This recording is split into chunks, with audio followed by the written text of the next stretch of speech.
Welcome back, smart retirees, for another great episode of the Smart Retirement Podcast. This is Matt Hollander, joined here today with my co-host Jeff Shulem and a special guest, Mr. Steven Shulem. Steven, how are you today? I'm doing great. How about you guys?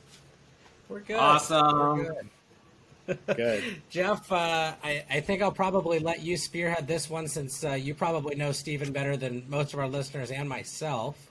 But just to kind of kick us off today, listeners, we're going to be talking about a little bit different of a topic. Today's title is going to be Cruising into Retirement. If you love what you do, will you ever really have to retire? And Jeff, let's go ahead and I'll let you kind of kick that off and talk to Steven a little bit about that. Well, Matt, we've been talking about the normal way of retiring for a while now, and it is, it is majority of our listeners are it's applicable to them, and I just want to say the normal way. But I keep on thinking in the background, Stephen, just as the listeners, we get together for Thanksgiving every year. We have a brothers meeting that the three of us always talk about what we accomplished during the year and so forth. And I think a couple of years back, I remember saying to Stephen, so do you have a nest egg for your retirement? What are you going to be doing when you retire? And you just looked at me so strange.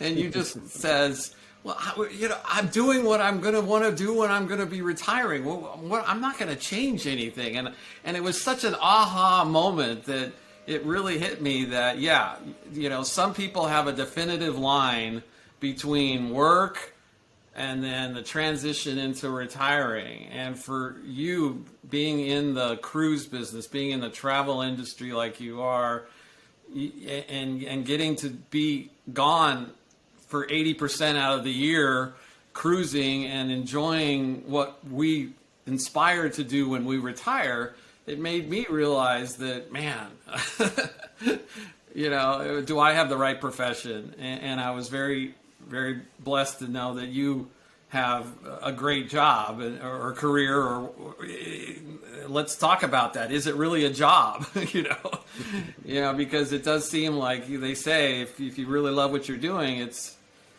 not really considered a job. And I thought maybe this would be a great topic for the listeners to be able to get your insight on that. Cool. Yeah. So just maybe we start off, what is your definition of retiring? Because obviously it's different than the average person. Yeah, I in my industry, we don't retire. We just don't. We just keep doing this until we drop dead. And that's just sort of the norm, because it's just so fun. And we get to travel, and we're getting paid to travel. We're making money while we're traveling, and we're actually working while we travel because we're doing research for our clients. So I know of one lady in Beverly Hills. She dropped dead at 92 years old, and she was still working.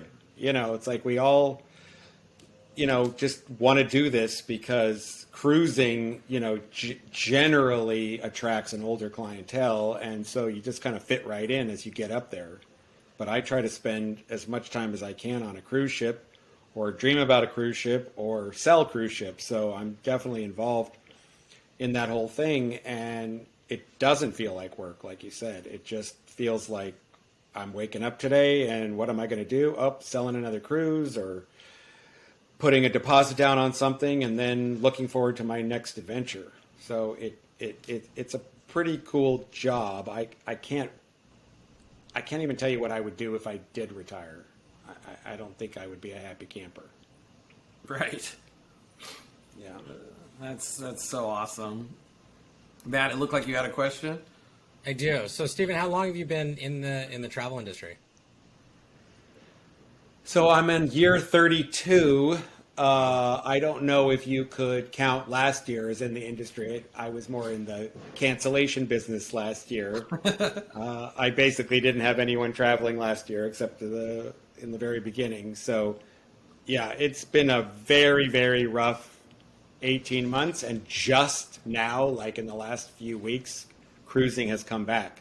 So it stopped in March 2020, and now we're in August of 2021. So that's a long vacation for people to be working. But sadly, I worked harder last year than ever before because canceling $7 million worth of trips takes a lot of work.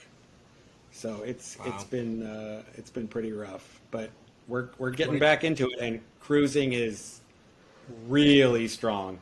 People have big plans of getting back on the ships, and the cruise lines they have a long ways to go to make up for their lost revenue, but they're going to have some banner years ahead of them. They really are. So, being that you're mainly dealing with cruises and things, now that things are starting to pick back up, are you seeing that the companies are having less occupancy on the ships, or are they just packing them in there? What's the feel that you're getting and what you're seeing out there? So I focus on the high end of the market. So Okay. I'm selling Regent, Seabourn, Silver Sea, Oceania. I'm not doing those, the mass market ships with thousands and thousands of people. So I can only really comment on what's going on in the luxury end. And I would say some of them are basically sold out and some are having a little trouble, completely filling the ships. One cruise line in particular, Regent Seven Seas, they opened up the books for the 2024 World Cruise, and it sold out in 3 hours.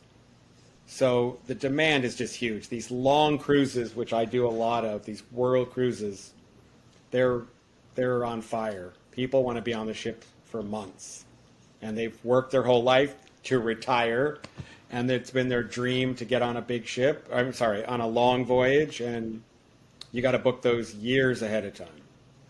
Yeah, and just hope your health and everything else stays where it needs to be able to enjoy That's why it. you shouldn't be waiting till you retire to cruise. People wait till they retire to go to Alaska. I'm like, no, Alaska's an adventure destination. You're hiking and kayaking and doing all this stuff. If you wait till you retire, you're just going to be waving from the side of the boat to see everything. I mean, you got to go young. So it's interesting that people in their mind think they have to wait till retire to cruise. That's not true at all. You got to do it much younger. Yeah, I mean, I've been cruising since I was a little kid. My grandma used to take us, and I've kind of continued it as I've gotten older. I enjoy it. It's a lot of fun. Yeah. Meet a lot of fun people on the boats usually. So it just kind of depends Absolutely. on what your budget is and what you can afford and how nice you want to Yep. treat yourself, right? So, Yeah, that's cool. Jeff and I talk about that a lot on this show as our little mini retirement vacations, pre-retirement vacations, and just trying to find a balance in that work life, so you're not just working all your life and then trying to go and enjoy some of these cruises and things, at retirement when you don't necessarily have the health. I mean, I imagine these world cruises that you're talking about, where you're gone months at a time. You're visiting 6, 7 of the continents, and you're gone for 3-4 months. I mean, I imagine that's probably pretty difficult for somebody that is an employee, maybe not a CEO for a large company that maybe they can work remotely. I would imagine these ships all have Wi-Fi and things, so Yep, they definitely do. depending on where you're at in the ocean. So, And there were young families on the World Cruise when I was on last year. They brought their kids, they took them out of school, and they were homeschooling them. They thought, this is way better than sitting in a classroom all day long. Why don't I show you the world? So you definitely get all walks of life. But I will tell you that, for sure, the average age on a world cruise is between 70 and death. So it definitely gets an older clientele. I've heard that so many times, and I still laugh. So maybe when we get back from our break, we can talk further about the cruising life and these mini vacations. And I love the fact that some of these cruise lines have something more adventurous, because we definitely talk about if someone has a bucket list that might require some kind of adventurous or strenuous or something that physically they might not be able to do or might not have the guts to do when they retire. Maybe they need to do those kind of things earlier in their life, and then maybe cruise might be a good solution for that. So, absolutely, yeah. So Cool. let's do that. Let's go ahead and take a quick break, and when we come back, we'll jump right into that. So, listeners, stick around. Great. We'll be right back after this short break.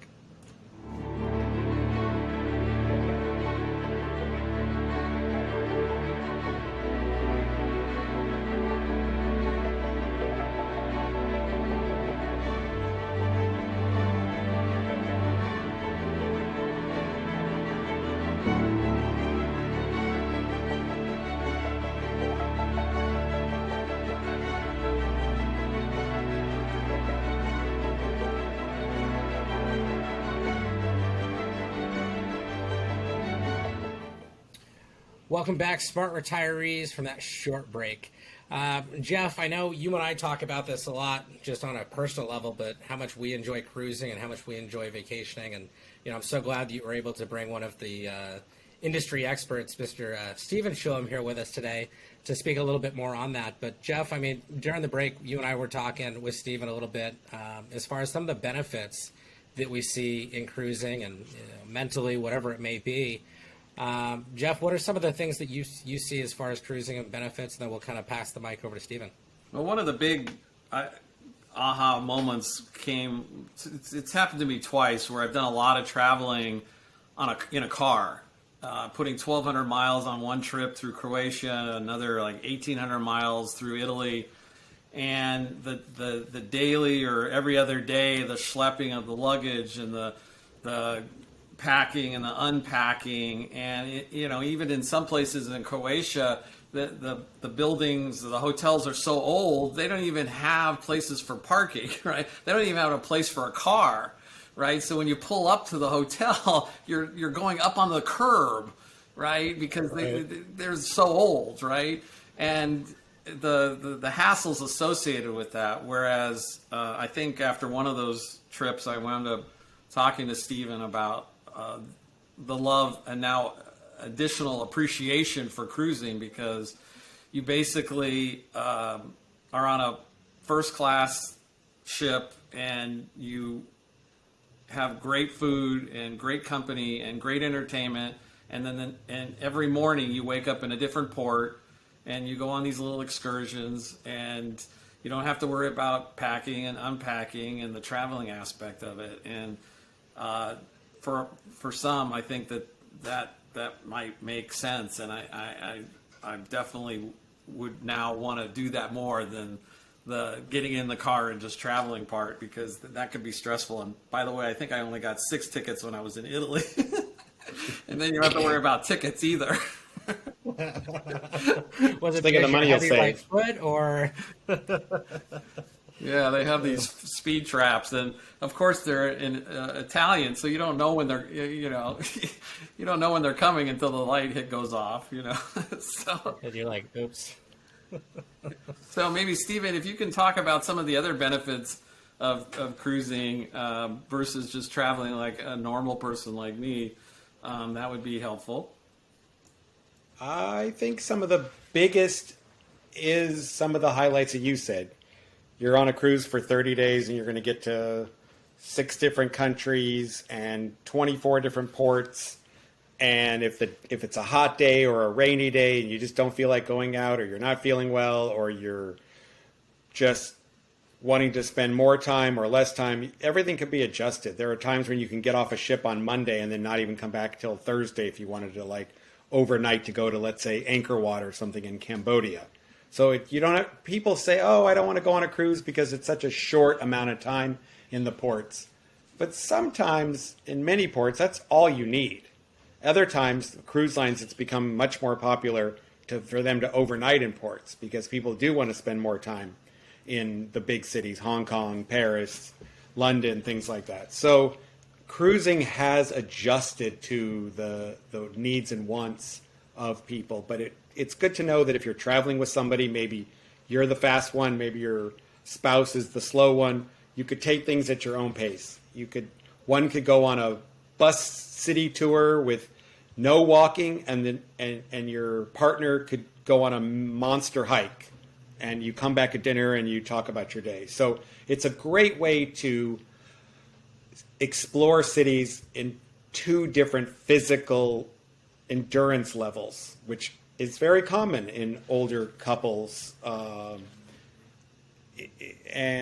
that's one of my things that I love about that. And then you tapped on the food. You know, the food on the ships are great, but sometimes it can get a little monotonous. But when you're overnighting in a port, I make a big deal about getting off the ship and having dinner off the ship. So you can really experience the culture of the city by eating off the ship. So I do a lot of research before and make sure that I get to a lot of great restaurants. And if they're not overnighting, then maybe we have lunch off the ship.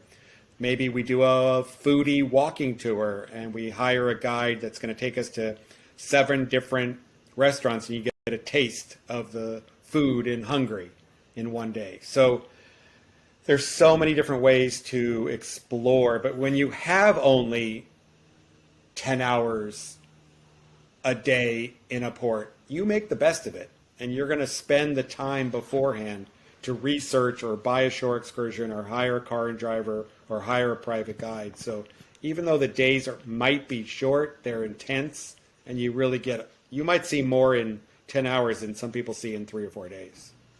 So it's a great way to really indulge in the different countries. And I know for a fact what you were saying. I know I've been on let's call it a lower end cruise line that it was more about their maybe final destination and how quickly they can get there than it was the patrons, ability to really experience that city. For example, I think I was taking a cruise down to Acapulco, and we come into port in like Puerto Vallarta at 10 o'clock in the morning, and we had to be back on the ship by 3, and they're expecting us to go party on the, with tequila at Senor Frog's at 11 o'clock in the morning. Right. It didn't match the community, the city that you were in with the fun that you're supposed to have in that particular city. Whereas on some of the higher end cruises, I know when there was a casino in the port, we didn't have to be back on the ship until 3 a.m. in the morning. They stayed there purposely so you can experience the nightlife there. So it will depend on the cruise lines to a certain degree, I would think. Yeah. Yeah, it's pretty cool.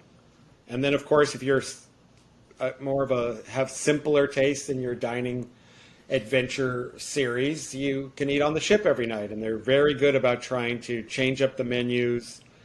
Alternate dining rooms are really popular now. There's going to be a Chinese restaurant, a Brazilian steakhouse, a Japanese restaurant. They've tried to mix it up enough so that you don't get bored, with the food on the ship. I remember on one of the lines we were on, there was a Nobu. Yeah. So that's kind of the new thing now, is that they're really trying to give a lot of choices for people. That's the buzzword, is a lot of choices, and it seems to be very successful. Do you remember the one experience that we had with one of your clients where he wanted to have dinner on his penthouse deck, for his birthday, and he wanted them to cater him on the deck, for his birthday, and how much of a hassle that was, but he was able to accomplish that. That's pretty special. Yep. I do remember that. So that's the beauty also about cruising, is the service level is at a 10, and there's rarely are you going to hear them say no. They're going to figure out a way to make you guys happy. Well, and that was a special cruise too, in the sense that we were in the Baltic Sea, and we were having dinner at 10 o'clock at night, and the sun didn't set yet. The sun didn't set until like midnight, and it was just it was just a magical evening, to be able to have dinner out on the deck, Yep, no question. Yeah, that was great. You mentioned something about the excursions on the trip. What are those like? And you said something about hiring a private driver.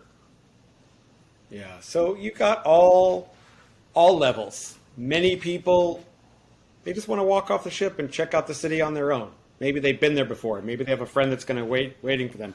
Maybe they don't really want to do anything, but just go to a cafe and have a coffee and a Wiener Schnitzel and come back on the ship. So that's kind of like the lowest level. And then you've got now group shore excursions where the cruise line or private companies are offering a bus full of 25 people, and we're going to go to XYZ, and then followed by ZEX, and then followed by ABC. And maybe that's a $49 tour. It's a nice way to see the day, but you're with everyone else. But the ultimate really is something called private car and driver, where you've got a guy waiting for you with a sign, Mr. and Mrs. Shulem, standing at the bottom of the gangplank, and he's going to take you on a private tour throughout the day. Maybe that's going to cost you $1,000. But you've got everything catered to exactly what you want. You're into organs, and he's going to take you to the biggest organ player concert in this big church or something. Or you're into Porsches, and he's going to take you to a private Porsche factory, or not a factory, but somebody's private collection in their garage. So these are the kind of things that you can do when you have a great travel agent who might know somebody that knows somebody that's going to get you to do the kind of things in the port of call where you come back on that ship and you're just blown away by the quality and of what you saw that day. So it takes a lot of time. That's why you need a good travel agent, but doing those type of things are really fantastic. I'm a big fan of walking tours, so I like to hire a guide, and I really don't want to be in a car, and I just want somebody to walk me around, and it might be 6 hours of walking, and I don't care. But that, to me, I feel like you could really get to know by walking through people's gardens, their backyards, the little alleys, they see the street art, things like that. I love kind of getting immersed in a city by walking through it.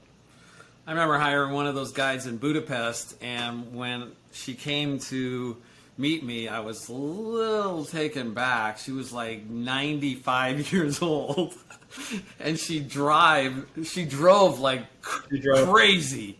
Like she was like a Formula One driver, right? Right. But it's sure enough, because she was so old, she lived through World War I, World War II, and she had such great stories to tell about that city. Exactly. And she knew all the great places to go, and oh my God, she was crazy, but it was a lot of fun. Yeah.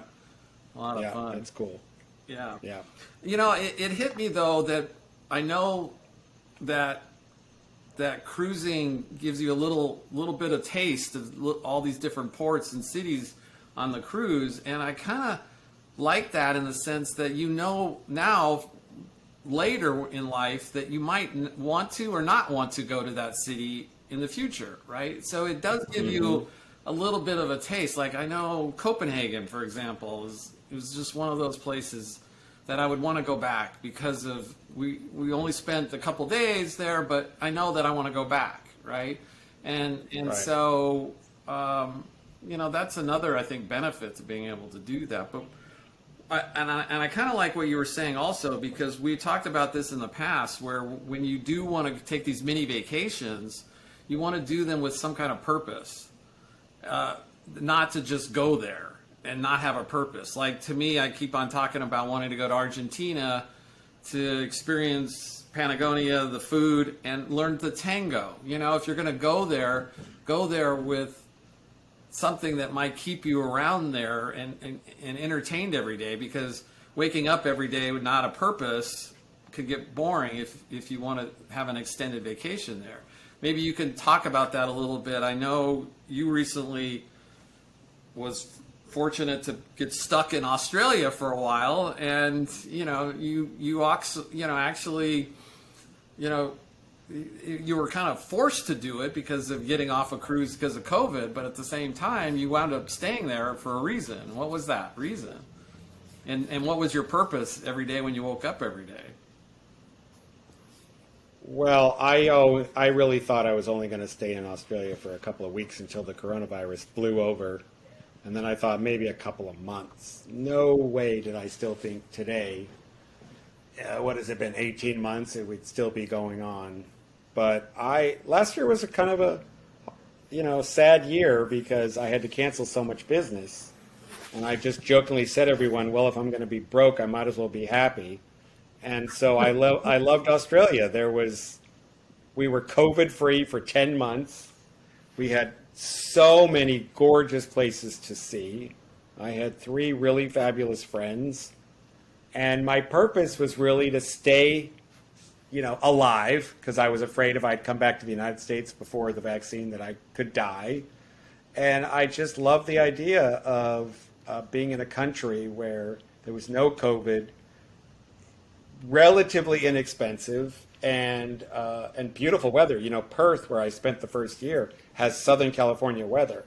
And if I wanted to retire somewhere and still have this dream of gorgeous weather, there are other places besides Southern California that have, 72 and sunny year round. And one of them is Perth. Who knew? So mild summers, mild winters, and I spent, a year in that city, and I just never wanted to leave because the weather was so great and beautiful beaches and seriously great food. So to me, it was just more of getting to know a different country and enjoying all the sights there. It's a big country and probably the most spectacular scenery I've ever seen in my life. It is pretty cool. Even though it's a desert, there's more to life than kangaroos and dry weather.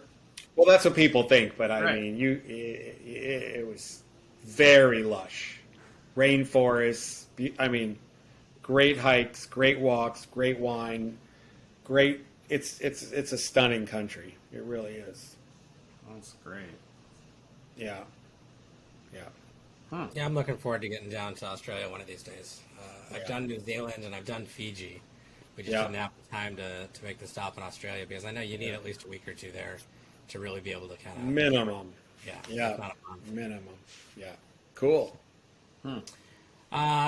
Stephen, can you give us an idea for our listeners if they're planning on cruising? What we talk about planning on this show a lot, and if this is a goal of somebody's, set the goal, and if they're trying to attain that, what kind of pricing are we talking about? I mean, maybe going from like the low end to maybe these really luxurious 5-star type of trips. Right. Yeah, I'm not too familiar on the low ends, but I'm pretty sure you could still get on these cruises for a week for, $1,100 a person, but you're going to pay double that by the time you get off the ship because of, it's basically nothing included except the food. Whereas I focus more on the high end where things could be like shore excursions included, gratuities included, wine, liquor, and soft drinks included, even possibly business class air included. But again, I'm not telling you that stuff is free. You're paying for it. But at least you know up front that for $7,000 per person per week, you're going to Europe and you're going to walk off the ship and you're done. You're not going to have a big bill, waiting for you from shore excursions and things. So if you planned on $1,000 to $2,000 a day on the high-end cruises, you'd be covering it all. Per person. The world cruises that I sell most, the world cruises that I sell, there are some cruise lines that are doing world cruises starting as low as $30,000, but most people are going to spend in the $50,000 to $75,000 a person, and I've got clients that do penthouse suites that are $150,000 a person. Everyone is going to be vastly different because some world cruises are 90 days, and some are 120 days, and some are 180 days. So it just all depends on how many days. You just got to look at yourself and say, what parts of the world do I want to see? Is my goal to really circumnavigate the world? Is my goal to focus on Asia? Do I want to do something that focuses on Europe? Do I care that the shore excursions are included? Maybe I'm not going to use the shore excursions. Do I care that business class is included? Maybe I don't care flying coach, or maybe you don't need to fly at all because you're round trip Los Angeles. And you can basically circumnavigate the world and never get on a flight.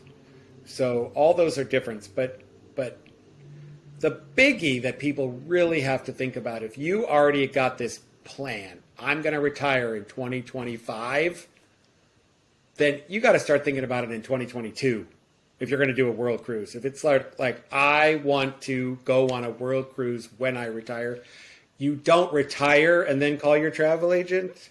You don't say I'm going to retire in 2025 and then think about it in 2024. These world cruises sell out 2 to 3 years ahead of time. And I'm talking chock full sold out, not like kind of sell out. There's like long waiting lists. So it's good to know that if you're a person that's got a retirement date, you got to book way ahead of time. And if you're not sure that 120 days is good, start with a 14-day cruise to Europe. Do something simple. Then say to yourself, oh, I really like this. And then if you book the world cruise on the ship, there's usually additional savings. But yeah, I wouldn't make your first cruise ever a world cruise, although it's been done. You probably want to make sure that it's something that's going to feel good for you. And it's really something, I mean, how cool is that to not only know that you're ending your career on a certain date, but you're going to start a new adventure maybe that year. So you got sort of two really big things to look forward to. So since all the baby boomers seem to be retiring soon, that's why I think cruising is just gone through the roof. Because as we know, there's just a gazillion baby boomers out there, and they all love the idea of getting on a long voyage as sort of their gift after working at a company for a long time. I remember you talking about one of your clients that was a widow, and she would always ask for the penthouse suite on a particular line and so forth. And you had said something about at least because she was a widow and maybe didn't have a lot of close friends and so forth, at least she knew for 6 months out of the year that she was going to be on a cruise ship. It gave her a purpose. It gave her a place to be, and that was really important to her. And I think that a lot of the listeners might be able to resonate with that, because a lot of people, it's hard to transition into retirement not knowing, okay, I've worked 10 hours a day for so many years. Now what? What do I do? And maybe having something like that, something specific to do, would be a relief for some of them. But yeah. What's typical as far as getting back to the planning part? How much is usually required down for a cruise? Every cruise line's a little different, but anywhere between 10% down and 25% down. Generally, it's refundable up until a certain amount. There might be a small administrative fee. Some of the cruise lines, if you're going to do a big suite, the deposit might be be non-refundable.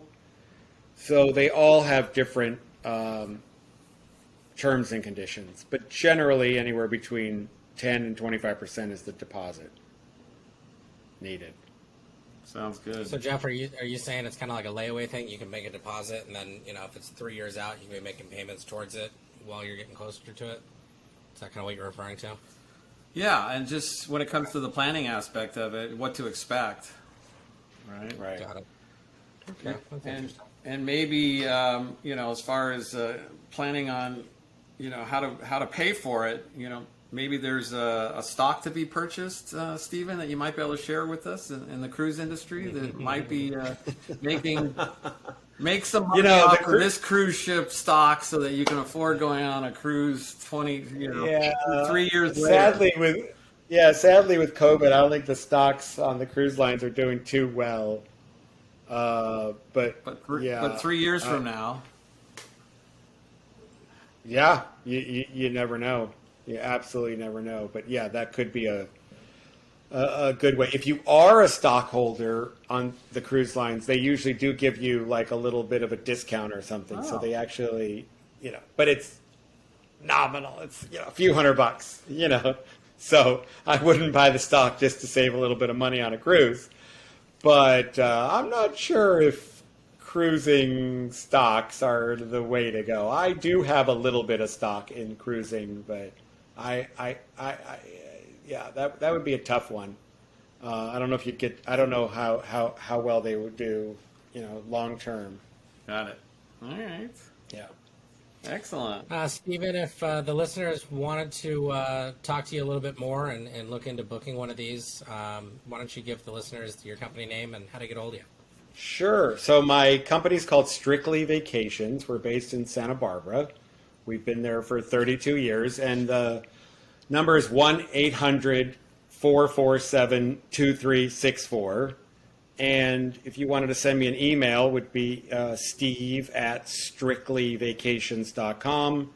And I'd love to chat with anyone if they just even have some general questions about cruising. But you definitely want to go with a travel agent. If it's not me, there's 32,000 other travel agents, but there's definitely going to be some perks by going through a travel agent, especially if it's going to be an intense, long cruise.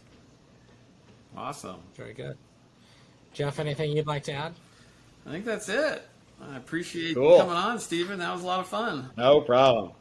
Anything for my big brother. Aw, thanks. Appreciate that. Thanks All again, right. Stephen. And Sure. listeners, we'll also post any of Stephen's contact information in the bio listed here on the show. So let's go out and make the Cool. rest of our lives the best of our lives. Thanks for tuning in. The opinions voiced in this podcast are for general information only and are not intended to provide or construed as providing specific investment advice. Any economic forecast set forth in this podcast may not develop as predicted, and there can be no guarantee the strategies promoted will be successful. All performance reference is historical and is no guarantee of future results. Investing involves risks, including the potential loss of principal. No investment strategy or risk management technique can guarantee return or eliminate risk in all market environments. Thanks for tuning into this podcast. California license number 0175638, NMLS number 1246224.